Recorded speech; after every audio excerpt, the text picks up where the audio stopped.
올 새해도 주님 안에서 많은 복을 더 누리시기를 바랍니다.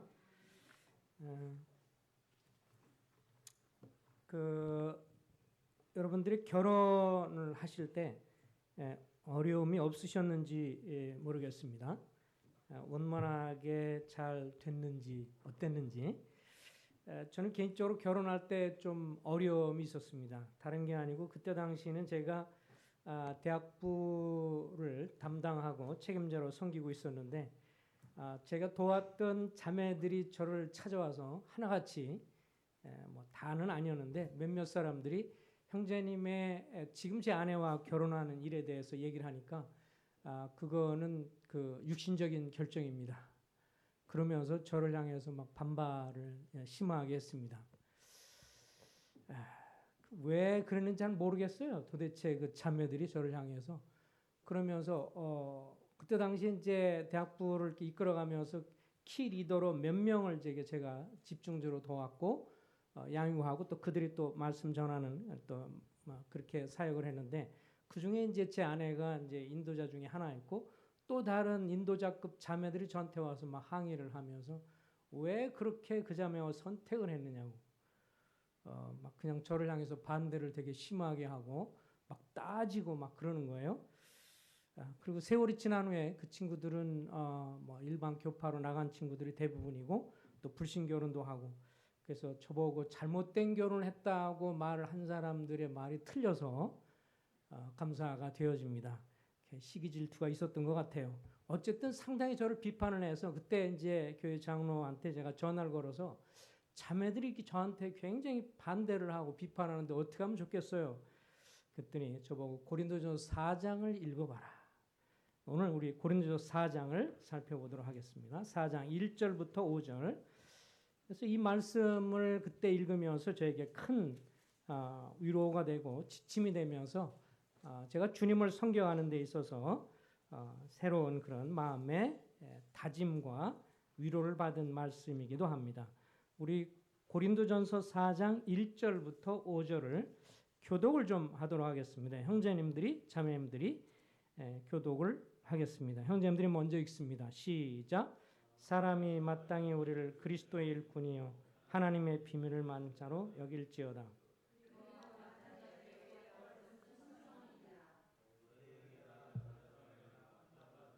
내게는 매우 작은 일이라 나도 나를 판단하지 아니하노니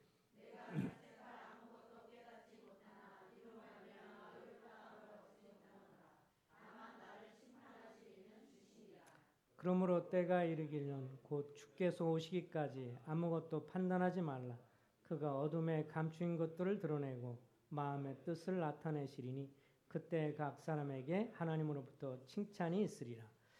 올해는 이제 이 새해 2020년 참 그 애우기도 쉽고 형제님 말 맞다나 이렇게 참 표현하기도 쉬운 2020년 아주 깔끔한 그런 해를 맞이해서 새해를 맞이해서 우리의 그 섬김과 하나님의 평가에 대해서 한번 살펴보겠습니다. 이 말씀을 통해서 올 한 해 섬기면서 어떤 자세로 우리가 섬겨야 하는가를 한번 상고해 보기를 바랍니다. 여기 보면 이제 이 사람이 마땅히 우리를 그리스도의 일꾼이요 하나님의 비밀을 맡은 자로 여길지어다.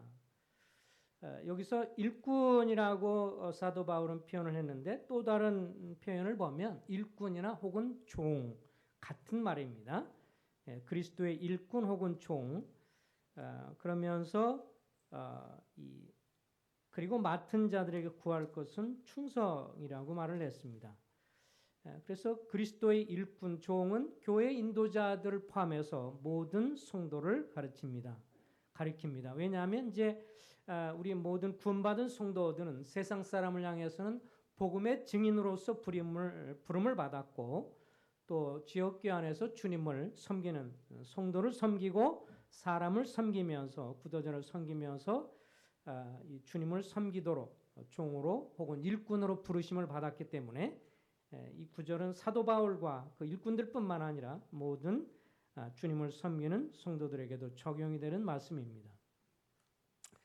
어떤 자세로 섬겨야 하나?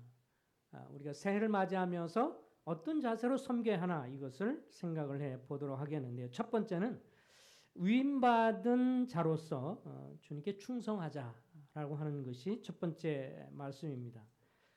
여기 보면 사람이 마땅히 우리를 그리스도의 일꾼이요 하나님의 비밀을 맡은 자로 여길지어다. 그리고 맡은 자들에게 구할 것은 충성이니라 이렇게 되어 있습니다. 여기에 이 하나님의 비밀을 맡은 자라고 하는 것은 이제 청지기라는 뜻을 가지고 있는데요. 하나님의 복음의 비밀, 하나님의 말씀의 비밀을 맡은 우리는 청지기들이다.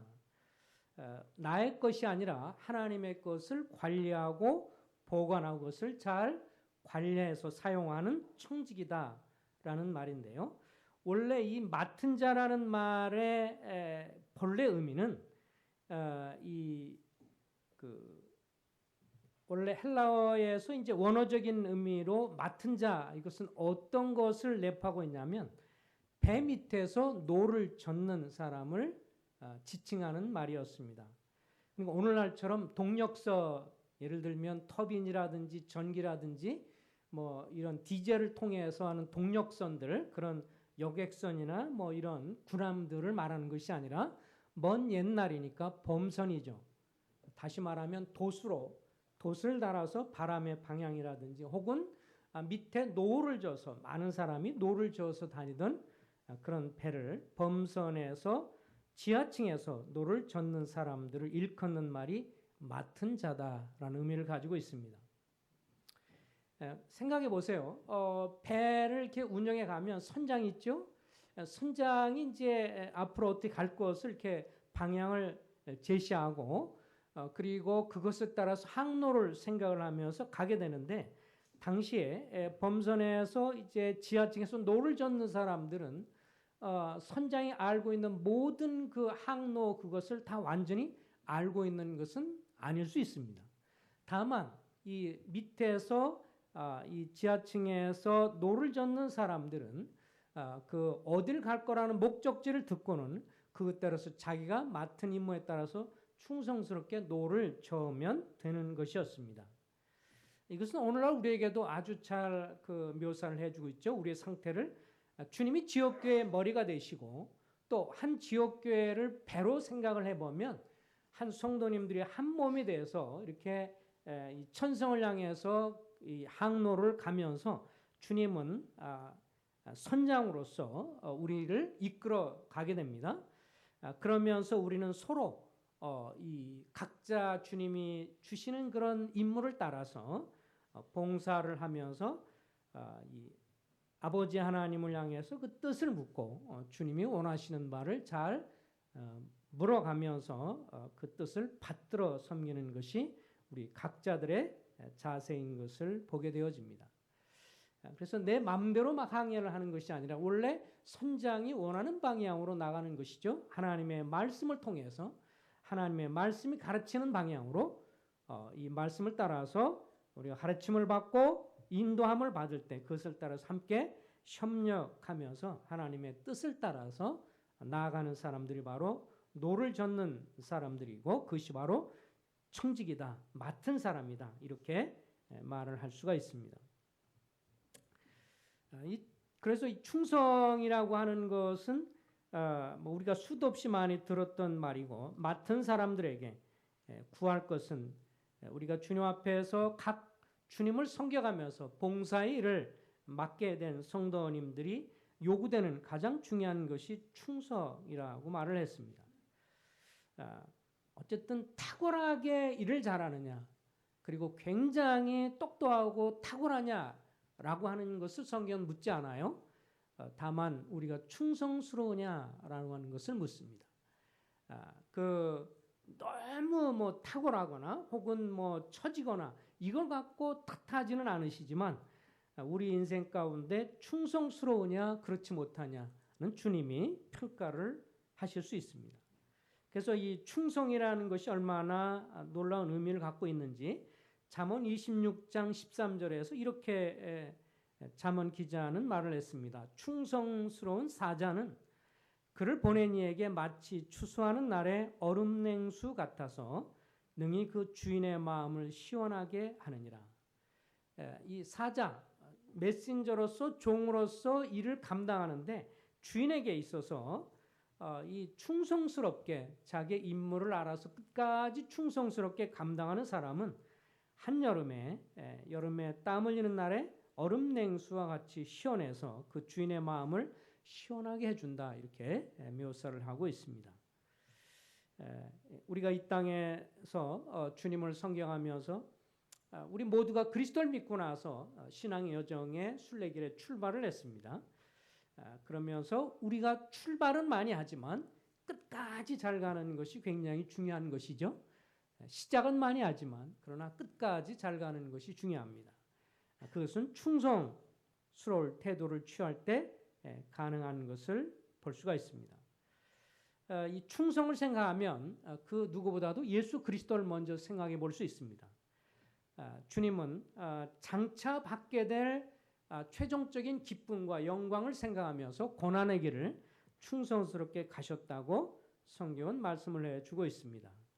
시브리서 3장 1, 2절에 보면 이렇게 묘사가 됩니다. 그러므로 함께 하늘의 부르심을 받은 거룩한 형제들아, 우리가 믿는 도리의 사도이시며 대제사장이신 예수를 깊이 생각하라.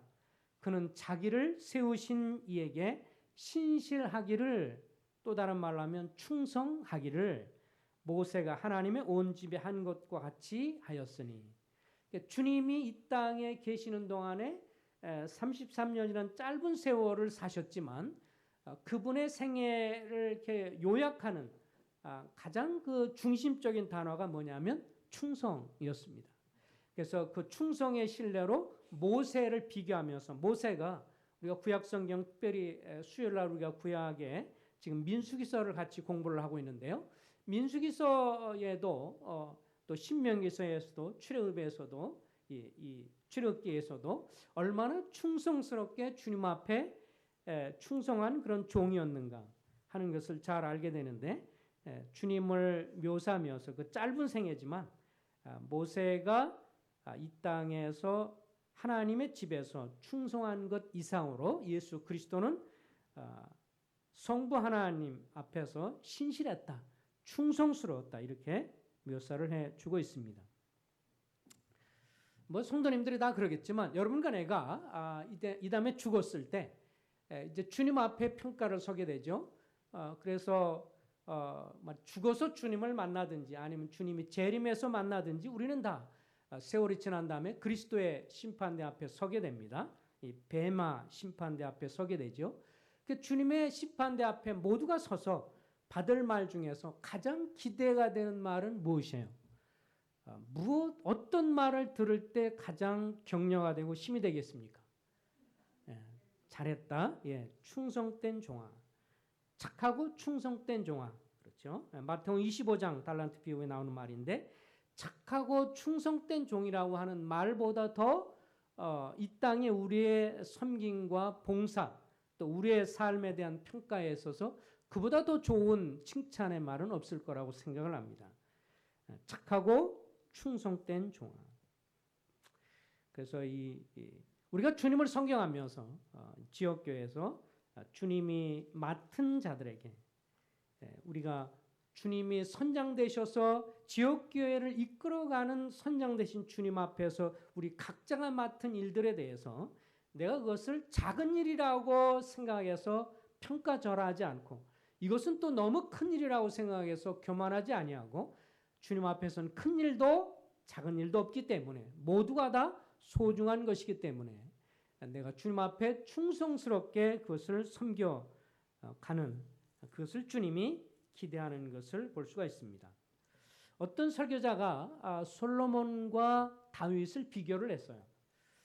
그러면서 이제 무슨 말을 했냐면, 솔로몬이나 다윗이나 이스라엘 역대 이 왕국 가운데에서 왕들에서 가장 많은 현격한 어떤 공을 세우고 이스라엘 역사 가운데 가장 이스라엘 왕국이 평화와 그리고 힘을 누리고 그리고 패권을 가졌을 때가 없지요.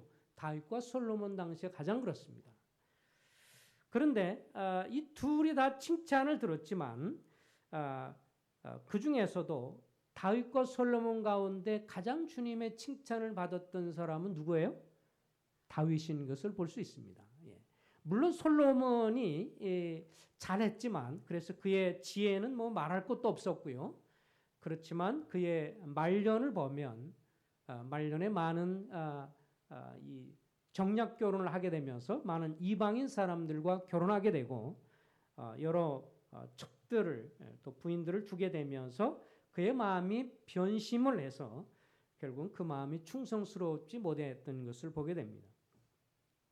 그래서 다윗이 솔로몬보다 더 많은 칭찬을 받았습니다.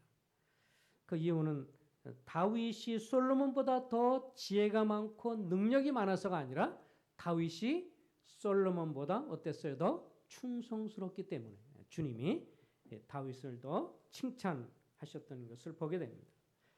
그래서 이제 첫 번째로 기억할 것은 이 위임받은 자로서 우리 청지기로서 주님께 충성하자는 것이고, 두 번째는 사람들의 평가나 비판에 좌우되는 삶을 살지 말자. 사람들의 평가나 비판에 너무 좌우되는 삶을 살지 말자라고 하는 것입니다. 우리 본문을 한번 보겠습니다. 3절과 3절을 한번 3절 4절 읽어보겠습니다. 시작. 너에게나 다른 사람에게나 판단받는 것이 내게는 매우 작은 일이라. 나도 나를 판단하지 아니하노니 내가 자책할 아무것도 깨닫지 못하나 이로 말미암아 의롭다함을 얻지 못하노라. 다만 나를 심판하실 이는 주시니라. 예, 이 사람들의 평가나 비판에 대해서 너무 지나치게 거기에 휩쓸리지 말자라고 하는 것입니다. 이 사도 바울이 이 자기를 향한 비판의 판단에 대해서 이렇게 말을 했어요. 여기 보면 뭐라고 표현을 했죠? 3절에 보면 너에게나 다른 사람에게나 판단받는 것이 내게는 매우 작은 일이라. 이게 여기에 보면 판단하는 것에 대해서 얘기를 하면서 판단받는 것 혹은 재판받는 것에 대해서 뭐라고 그러냐면 매우 작은 일이라 이렇게 말을 했어요. 아주 작은 일로 여겼다. 이 사도 바울의 신앙이 정말 위대하다. 사도 바울의 신앙의 자세가 참 놀랍다라고 하는 것이 여기에 있습니다. 우리와 너무도 다른 모습이 좀 있죠. 우리는 이제 두 극단으로 치우치기가 쉽습니다. 그래서 예를 들면 다른 사람이 나를 향해서 이 칭찬을 하면 다른 사람이 나를 칭찬하면 그것 때문에 굉장히 힘을 얻고 활력을 얻죠. 그래서 이 세상 사람들도 보면 특별히 다른 사람이 평가에 목을 매는 사람들이 있어요. 그 사람들이 누구예요?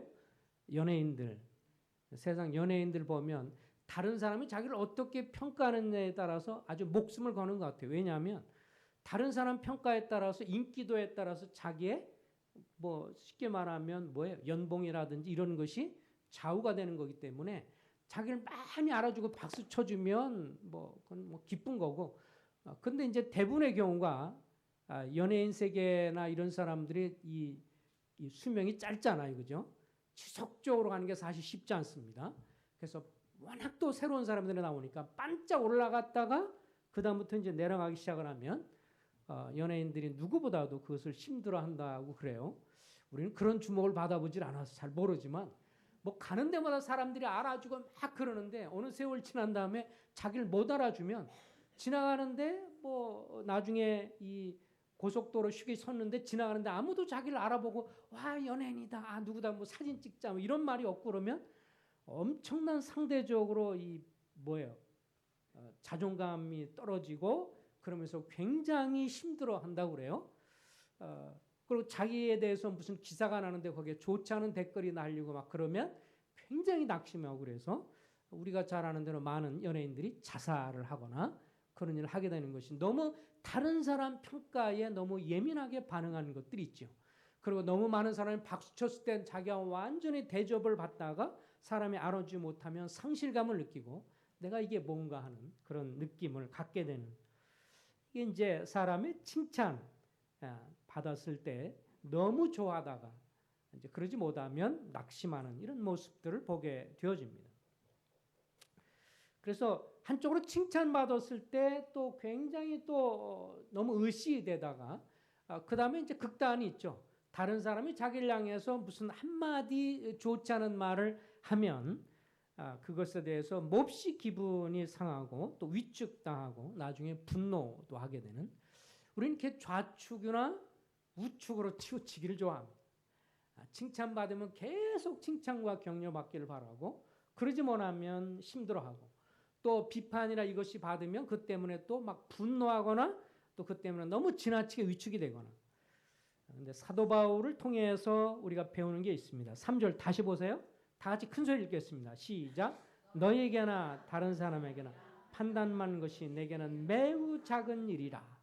야, 우리가 그럴 수 있을까 모르겠어요. 그죠? 우리가 이 비결만 배울 수 있다면, 다른 사람이 나에 대해서 뭐라 그러는데 그거에 대해서 내가 별로 영향만 받지 않을 수 있다면 얼마나 좋을까. 근데 그렇게 사도 바울은 그런 면에서 그래서 신앙이 참 놀라우신 분이다라고 하는 것을 배울 수가 있습니다. 그런데 이 사도 바울이 이렇게 다른 사람이 자기를 칭찬했다고 해서 너무 우쭐하지 아니하고, 다른 사람이 자기를 비난했다고 해서 너무 낙심하고 뒤로 물러나지 않을 수도 있었던 근본적인 이유는 뭐예요? 4절에 보면 뭐라고 말을 했어요? 4절 다 같이 읽어보겠습니다. 시작. 내가 자책할 아무것도 깨닫지 못하나 이로 말미암아 의롭다함을 얻지 못하노라. 다만 나를 심판하실 이는 주시니라. 내가 자책할 아무것도 깨닫지 못하나. 그러니까 사도 바울은요, 이 사도행전 24장이나 뭐 26장이나 이런 데서 얘기했지만 나는 범사의 양심을 따라 선한 신앙 양심을 따라 섬겼다 그렇게 말을 했어요. 다른 사람이 자기를 향해서 비난을 하는데 자기 어떤 동기라든지 주님 앞에 어떤 자세에 대해서 알지 못하면서 자기를 막 비난할 때 주님 앞에 자기 자신을 평가해 보니까 양심적으로 자기가 그렇게 한 것이 아니에요. 자기는 그런 마음으로 한 것도 아니고요. 그럴 마음도 없어요. 라고 자기 마음 가운데 생각이 되는 것에 관해서는 어땠어요? 다른 사람의 평가에 대해서 매우 작은 일로 여겼다고 하는 것입니다. 양심적으로 자책할 것이 없다면 주님 앞에서 다른 것에 대해서, 다른 평가에 대해서 너무 크게 여기지 않고 작은 일로 여겼다. 그리고 더 큰 이유는 마지막에 뭐라고 그랬어요? 다만 나를 심판하실 이는 누구예요? 주님이시다. 우리가 이것을 기억을 해야 사람들의 평가에 우리가 너무 휩쓸리지 않을 수가 있습니다. 사람이 생각해 보십시오. 어떤 분들이 나를 엄청 좋게 평가를 했지만 주님이 나를 그렇게 평가하지 않으면 소용이 없어요. 왜냐하면 사람들의 평가는 치우치기 때문에 그렇습니다. 또 다른 사람이 별로 좋지 않게 평가를 했지만 주님이 나를 착하고 충성된 종이라고 평가를 하면 그런 건 어떤 게 된 거예요? 최종적으로 그것이 확실한 겁니다. 왜냐하면 그때는 모든 것을 알게 되기 때문에. 그렇기 때문에 사람의 평가에 너무 좌지우지 되거나 다른 사람의 말에 너무 민감할 필요가 없다라고 하는 것이 사도 바울이 우리를 향해서 강조하고 가르쳐 주는 것을 보게 되어집니다. 그래서 세 번째로 우리는 하나님의 평가에 목숨을 걸 필요가 있습니다. 하나님의 평가에 목숨을 걸자. 왜냐하면 5절에 이렇게 말합니다. 5절 다 같이 한번 읽어볼까요? 시작.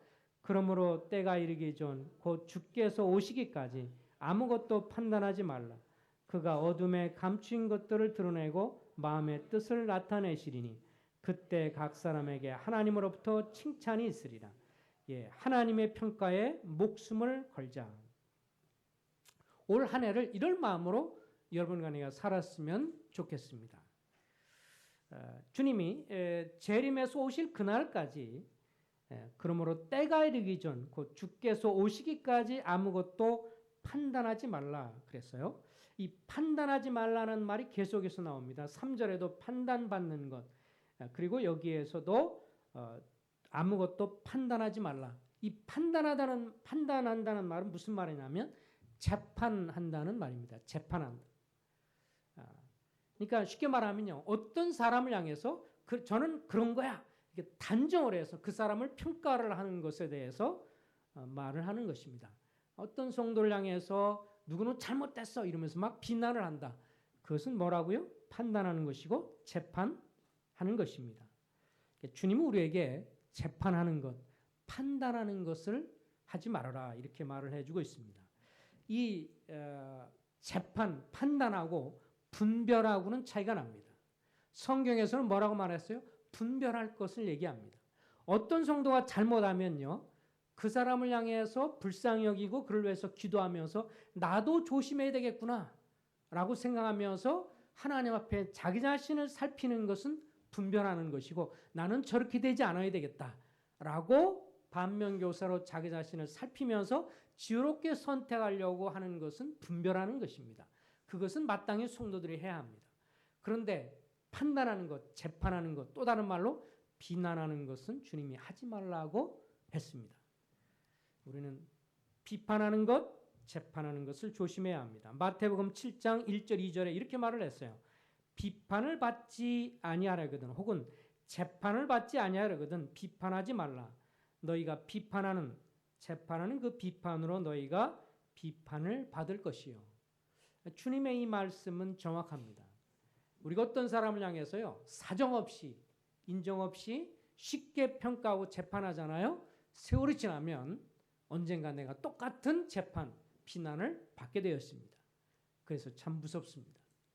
뿌린 대로 거둘 수 있는 거기 때문에 그런 면에서 우리가 다른 사람을 평가하는 것에 있어서 내가 생각할 때 이런 면이 있어요 라고 생각할 수는 있지만 그를 향해서 단적으로 비난하고 비판하는 것은 정말 조심해야 합니다. 왜냐하면 주님 그렇게 말씀하세요. 그러므로 때가 이르기 전 곧 주께서 오시기까지 아무것도 판단하지 말라. 재판하지 말아라. 우리가 이번에 이 야고보서를 가지고 성경 퀴즈 대회를 했는데 거기도 야고보서 4장 11절 12절에도 이렇게 말합니다. 형제들아 서로 비방하지 말라. 형제를 비방하는 자나 형제를 판단하는 혹은 재판하는 자는 곧 율법을 비방하고 율법을 판단하는 것이라. 내가 만일 율법을 판단하면 율법의 준행자가 아니요 재판관이로다. 입법자와 재판관은 오직 한 분이시니 능히 구원하기도 하시며 멸하기도 하시는 하나님이 우리의 재판관이고 판단자인 것을 말씀을 해주고 있습니다. 그러므로 너희는 누구에게 이웃을 판단하느냐 이렇게 우리에게 도전하고 있습니다. 우리의 삶에 대한 평가는 최종적으로 누가 하셔요? 주님이 하십니다. 주님이 하시기 때문에 그런 면에서 우리가 이 평가를 쉽게 하거나 또 평가받는 것에 너무 예민하지 말 필요가 있다고 하는 것입니다. 그러면 한번 생각해 보세요. 왜 우리가 이 사람들의 평가나 판단에 대해서 그거에 대해서 너무 큰 일로 여기지 않고 작은 일로 여기면서 그렇게 해야 하는가? 사람들의 평가와 판단에는 한계가 있기 때문에 그렇습니다. 어떤 한계가 있어요? 첫 번째는요.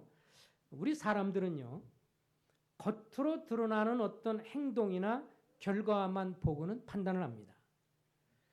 그러니까 다시 말하면 우리 사람은 어떤 사람을 평가할 때 그 사람의 마음속 깊은 동기, 그 사람이 행하게 된 어떤 동기나 마음의 상태를 살필 수가 없다라고 하는 것입니다. 여기 무슨 요새 과거에 그 웃기는 그 왕건인가요? 그 영화에 보면 머리 빡빡 깎은 그 아저씨, 궁예 역할을 했던 그 친구가 그 양반이 썼던 게 뭐라고 그랬어요? 독심술? 그게 나중에 관심법, 관심법이라고 썼다는 그 이 유명한 일화가 많이 있어요. 처음에 이 사람이 중이 돼가지고 나중에 아마도 몇몇의 사람들의 마음을 읽었던 것 같아요. 대충 이럴 거라고. 근데 나중에 자기가 이제 정권을 잡고 자기가 통치자가 되면서도 툭하면 자기는 관심법으로 또 다른 말은 당신들의 마음을 내가 다 읽을 수 있다. 이래가지고 사람들은 무고한 사람을 엄청 죽이면서 폭군으로 전락을 하게 됩니다. 우리 사람은 다른 사람의 마음을 다 읽지 못합니다. 그래서 여기에 주님께서 무슨 말씀을 하셨어요? 5절에 보면 그러므로 때가 이르기 전 곧 주께서 오시기까지 아무것도 재판하거나 비판하지 말아라. 왜냐하면 그가 어둠에 감추인 것을 드러내고 마음의 뜻을 나타내시리니. 그러니까 어둠에 감추인 것이나 마음의 뜻을 누가 나타내요? 주님만 나타내요. 우리는 그렇게 할 수가 없습니다. 우리는 옆에 있는 가장 가까이 있는 사람도 때로는 오해하고 때로는 부부 사이의 동기도 오해할 때가 있고 충분히 말을 하지 않으면 우리는 다분히 오해를 하면서 어려움을 느낄 수가 있습니다. 그래서 서로 대화를 많이 해야 합니다. 부부 사이에도 왜 그렇게 행동하게 되는지 대화들을 많이 할 필요가 있습니다. 안 그러면 오해를 계속 하게 되고 늘 동상이몽을 할 수 있기 때문에 그런 면에서 우리는 한계를 가지고 있습니다. 우리는 행동은 판단하지만 마음의 동기를 모르기 때문에 그래서 우리의 평가가 치우칠 수가 있다고 하는 것입니다. 두 번째로 사람의 평가와 판단의 한계가 있는 것은 뭐냐면 우리 사람들이 일반적으로 우리 인간의 성향이 그래요. 타인의 잘못을 더 크게 보는 경향이 있습니다. 2019년 중에 하반기에 가장 많이 정치계에서 돌던 말이 뭐예요? 내로남불, 조로남불 뭐 그랬어요. 그 조 아저씨가 하면 뭐 그건 문제가 없고 누가 하면 이제 문제가 있다 이렇게. 어쨌든 간에 우리는 우리 본성적으로 그런 게 있어요. 이 다른 사람이 한 거에 대해서는 작은 것도 어떻게 보여요? 크게 보이는 성향이 있고요. 내가 한 것에 대해서는 커도 작게 축소시키는 영향이 우리 모든 인간들에게는 다 그런 게 있습니다. 본성적으로. 이건 예외가 없어요. 사람들에게는. 그래서 주님이 마태복음 7장에 이렇게 말을 했어요. 우리 한번 살펴볼까요? 마태복음 7장입니다.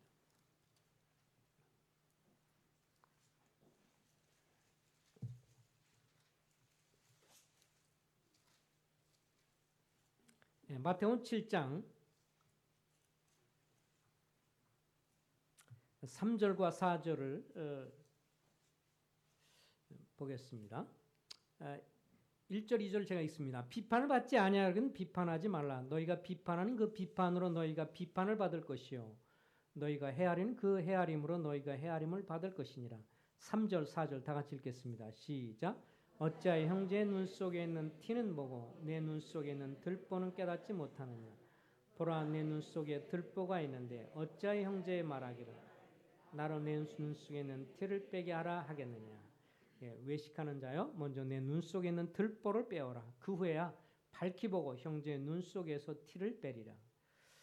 여기에서 분명한 것은요. 우리는 항상 어떤 생각을 하냐면 다른 사람 속에 있는 허물과 약점은 뭐로 보여요? 들보로 보인다고 하는 것입니다. 그렇죠? 들보가 뭐예요? 큰 건물을 지을 때 큰 기둥 사이에 건너지는 큰 이 널판지를 들보라고 말합니다. 그래서 이건 굉장히 큰 나무죠. 그러니까 다른 사람에게 나타나는 또 혹은 다른 성도에게 보여지는 허물을 우리는 뭐로 보기 쉽다고요? 들보로, 큰 거로 봐요. 그런데 자기 속에 있는 허물은 뭐로 보여요? 티로 보입니다. 우리가 이것을 마음에 새길 필요가 있습니다. 항상 똑같은 것일지라도요. 똑같은 허물, 똑같은 약점이나 그리고 허물과 약점을 가지고 혹은 실수를 하거나 잘못을 범해도 내가 했을 때는 그것을 어떻게 나는 평가하냐면 뭐예요? 티, 조그만 작은 티로 생각을 하고요. 다른 사람이 했을 때는 어떻게 보여요? 큰 나무로 보이게 돼 있어요. 이게 누구에게나 그렇다는 겁니다. 아무리 신령한 사람도 그렇게 보일 수가 있다고 하는 것입니다. 이게 누가 한 말이에요? 주님이 하신 말이에요. 우리의 인생을 만드신 우리 여러분과 나를 만드신 분이기 때문에 가장 정확하게 판단하시는 거예요. 그런 성향들을 우리가 가지고 있다는 거예요. 그래서 다른 사람을 평가할 때 그래서 주님이 뭐라고 말했어요? 5절에 보면 먼저 내 눈 속에는 들보를 빼어라. 그런 다음에 형제의 눈 속에는 티를 빼리라. 그러니까 주님 앞에서 내가 얼마나 큰 죄인인지 내가 어떤 것을 판단하고 비판하기 전에 정말 하나님 앞에 선 사람은 자기 허물을 보게 돼 있어요. 하나님 앞에 내가 얼마나 끔찍한 죄인이고 정말 추악한 죄인인지 나같이 용도 받을 수 없는 그런 추악한 죄인인지를 정말 보고 그런 다음에 그것을 회개하고 돌이킨 다음에 다른 사람의 약점과 허물을 다루고 때로는 권면도 하고 얘기할 수 있어야 합니다. 왜냐하면 우리가 항상 그런 것을 가지고 있는 사람이기 때문에 그렇습니다.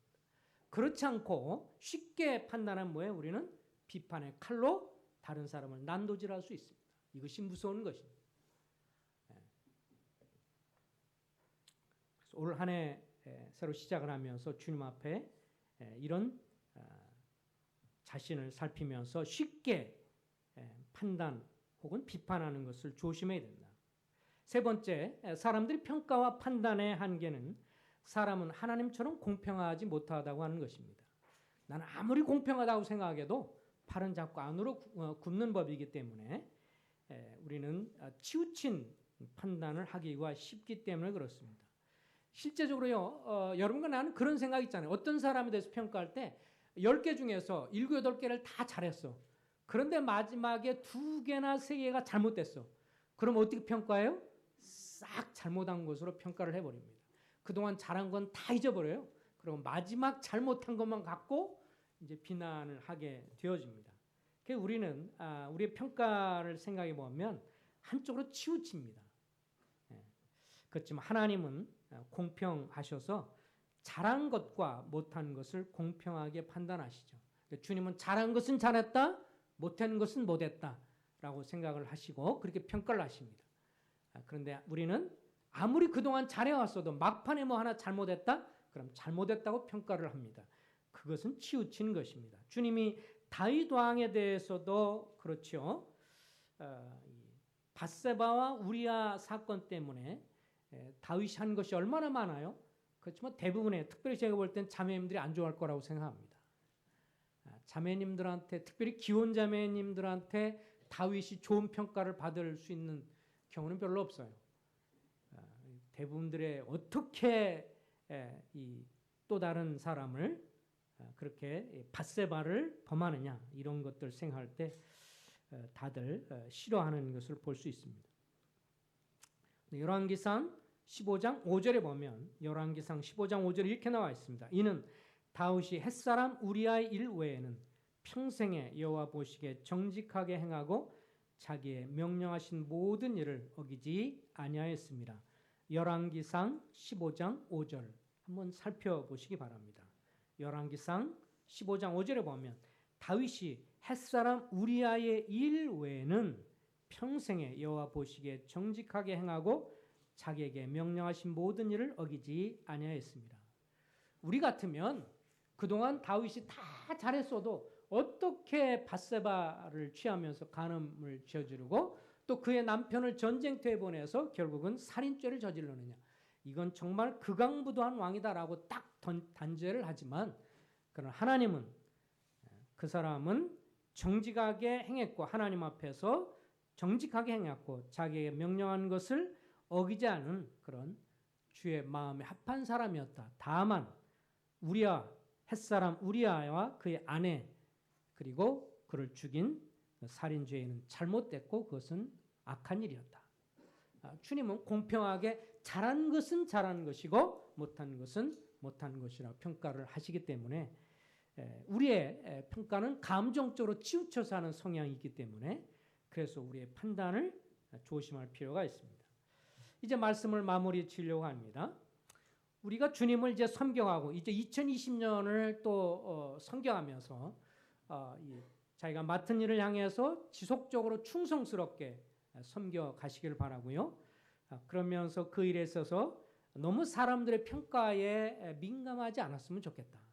다른 사람이 칭찬해주고 격려해주면 감사하고 정말 좋은 일입니다. 이왕이면 서로 더 많이 칭찬과 격려하면 좋을 것입니다. 그러나 설령 칭찬을 못 듣는다고 해서 너무 그것 때문에 낙심할 문제도 아니고 혹은 또 때로는 다른 성도들의 하는 그런 권면과 이런 말에 대해서 역으로 너무 지나치게 그것 때문에 낙심하지는 않았으면 좋겠다라고 하는 것입니다. 물론 마음속에서 어떤 성도를 향해서 자매를 향해서 진심으로 충고를 하고 권면을 하는 것은 조심해서 받아들여야 합니다. 그냥 섣부르게 내 동기도 모르고 그 마음의 동기와 생각도 모르고 비판하는 것에 대해서는 무시할 것이지만 그러나 정말 진중으로 사랑하는 마음으로 진정으로 사랑하는 마음으로 염려하는 마음으로 권면하고 그렇게 기도하는 마음으로 하는 것은 잘 새겨드려야 합니다. 그런 것을 새겨듣지 않으면 신앙의 발전이 없습니다. 다른 성도가 사랑하는 마음으로 염려하는 마음으로 권면하고 정말 얘기하는 것은요. 잘 귀담아 들어야 신앙이 발전하고 영적인 성장이 있습니다. 그런데 나에 대해서 아무리 생각해도 그런 것이 아니라 지나간 말로 툭툭 던지는 말이라든지 진중하게 한 말이 아닌 것에 있어서 너무 그것 때문에 민감하게 반응할 필요는 없다라고 하는 것입니다. 그리고 우리는 다른 사람에 대해서 심판제 위치에 있지 않다는 것을 늘 새겨야 합니다. 내 생각에는 이렇다라고 생각하지만 다르게 볼 수도 있어요. 내 생각에는 그래요. 그래서 이 깁슨 형님과 맥도날드 할아버지가 그때 당시에 썼던 아주 중요한 재밌는 말 중에서 그러더라고요. 사실 맥도날드 할아버지가 이 성경을 참 깊이 아세요.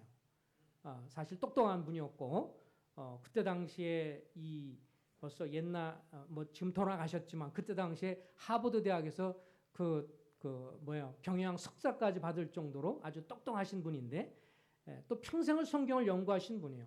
근데 어떤 성도와 더불어서 어떤 형제와 더불어서 변론이 되면 나중에 말싸움하게 되고 이렇게 교리적으로 다툼이 될 것 같으면 이렇게 꼭 하셨어요. 내가 생각할 땐 그 분별하는데 형제가 그렇게 말하면 뭐 그게 맞을 수도 있지. 주님의 나라에 가면 형제가 맞을 수도 있어. 주님의 나라 가면 형제 말이 맞을 수도 있어. 그래서 그럼 그때까지 우리 서로 보류하자. 분명히 이 형님이 분별이 더 맞아요. 그리고 워낙 성경에 해박하신 분입니다. 그럴지라도 성도들과의 다툼은 피하려고 하면서 어쩌면 나중에 가면 형제가 맞을 수가 있어요. 그러니까 우리가 그때까지는 기다려 봅시다. 그러면서 쉽게 비판하거나 판단하지 않으려고 했습니다. 우리가 그런 자세를 배워야 한다고 생각을 합니다. 우리는 심판자가 아닙니다. 동기를 살피지도 못하고 마음의 것을 깊이 알지도 못하기 때문에 섣불리 우리가 평가할 수가 없습니다. 그렇기 때문에 우리가 다른 사람을 향해서 너무 쉽게 비판하고 판단하지 않고 오히려 주님 앞에서 서로를 향해서 불쌍히 여기는 그러면서 불쌍히 여기고 섬기는 우리가 되기를 소망합니다. 성경 구절 에베소 5장을 한번 읽어보겠습니다. 자, 마지막 구절이기 때문에 다 같이 읽어보겠습니다. 에베소서 5장 1절 2절입니다. 에베소서 5장 1절 2절 다 같이 한번 찾아서 같이 읽겠습니다. 시작. 그러므로 사랑을 받은 자녀같이 너희는 하나님을 본받는 자가 되고 그리스도께서 너희를 사랑하신 것 같이 너희도 사랑 가운데 행하라. 그는 우리를 위하여 자신을 버리사 향기로운 제물 희생 제물로 하나님께 드리셨느니라. 자, 여기에 사도 바울이 이렇게 권면합니다. 하나님의 사랑을 받는 자녀같이 너희는 하나님을 본받는 자가 되라. 하나님 본받는 게 뭐냐? 우리가 주님을 본받는 사람인데 2절 그리스도께서 너희를 사랑하신 것 같이 너희도 어떻게 하라고요? 사랑 가운데서 행동하라. 그러니까 모든 것을 우리가 주님을 섬기고 교회 안에서 여러 부분에서 각자 맡은 부분을 섬길 때 주님이 가장 원하시고 기뻐하는 것은 뭐냐면 사랑 가운데서 행하는 것입니다. 다른 사람의 나에서 뭐라고 안 좋게 말할지라도 사랑 가운데 그것을 반응하고 또 다른 사람이 나를 너무 책망하거나 그럴지라도 사랑 가운데 그리고 다른 사람을 향해서도 가급적이면 비판하거나 그러지 않고 격려하면서 사랑 가운데 하는 것 이것이 나를 살리고 교회를 살리고 하나님을 닮아가는 것이고 주님을 영화롭게 하는 것이기 때문에 올 한 해 2020년 섬기면서 마음 가운데 기도하는 것은 모든 것을 뭐 안에 해요? 사랑 가운데서 그를 향한 염려와 그를 배려하는 마와 진심으로 그를 상대방의 유익을 구하는 사랑 가운데 행한다면 주님 서는 날 우리는 결코 부끄러움을 당하지 아니하고 착하고 충성된 종이라는 그런 놀라운 칭찬을 우리 모두 받으리라고 확신합니다. 기도하겠습니다. 아버지 하나님, 주께서 저희를 긍휼히 여겨 주셔서 우리가 도저히 자격이 없고 주의 사랑과 은혜를 받을 만한 자가 아니며 우리가 통째로 밑바닥부터 우리 속 깊은 곳에부터 썩었고 죄인이고 죄덩어리고 악을 생산하는 자들이었던 것을 기억합니다. 그런 자를 주님이 긍휼히 여겨주고 불쌍히 여겨주셔서 우리 죄를 대신 받으시고 형벌 받으시고 돌아가셔서 큰 사랑을 보여주셨기에 이제도 주님 우리에게 하신 말씀은 내가 너희를 사랑한 것 같이 너희도 서로 사랑하며 모든 일을 사랑 가운데 행하라고 말씀하셨사오니 이것이 주님을 기쁘게 하는 것이고 이런 자세로 2020년 한 해를 서로 사랑함으로 섬겨갈 수 있도록 저희를 복주시기를 원하옵나이다. 상대방의 허물을 덮고 연약함을 감당하고 그런 귀중한 사랑이 풍성한 교회, 사랑으로 섬기는 교회가 될 수 있도록 복주시옵소서. 예수 그리스도 이름으로 의탁하며 기도했습니다. 아멘.